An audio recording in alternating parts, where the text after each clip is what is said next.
Shabbat Shalom from Temple Concord. This week in our Torah reading, we have a wonderful comment that brings us exactly to the moment we're facing in history.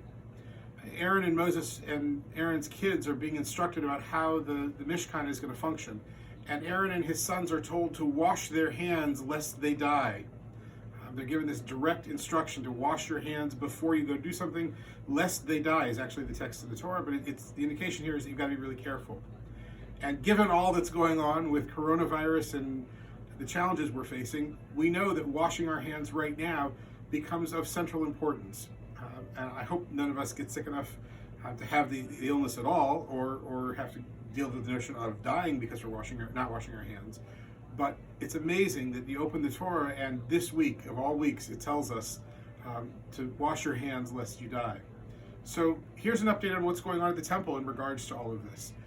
We are working very hard to have our services live streamed on the net. So with a little luck, we'll have that all set by Friday evening.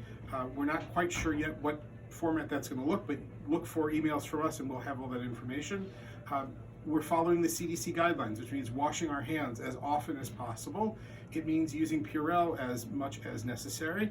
And it means being careful about where we are in public. So if you are at in one of the risk groups, either by age or by medical condition, as much as we love you and want you to be here, we want you to be here for a long time even more.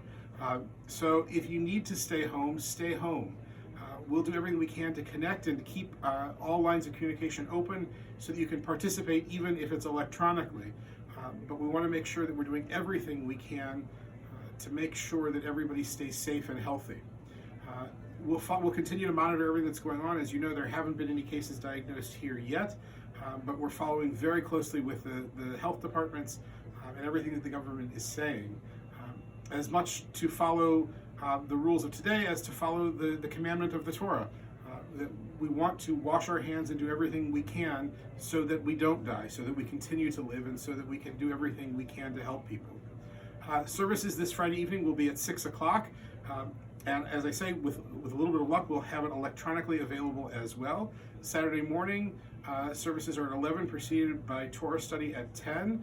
The cantor and I will be out Saturday with our 5th graders on a 5th grade retreat, which promises to be lots of fun. Sunday morning, religious school. Saturday evening, our synagogue is still going. Even though there are warnings for crowds, there is plenty of room in the social hall to spread out, so you don't need to sit close to somebody else if you don't want to. And we encourage you to attend as makes sense for you, and to wash your hands as liberally as possible. Sunday morning religious school, of course, and next week all of the usual events are still going, Talmud class, all of those things, but do watch your email for instructions about what's available via live feed, because all of those things are very much in flux, and we're doing everything we can to make sure that the temple remains not just a spiritually healthy place, but a physically healthy place as well.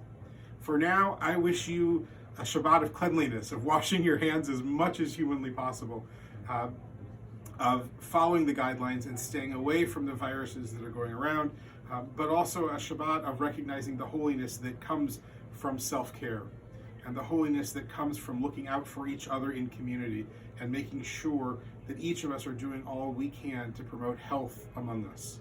Shabbat Shalom for now.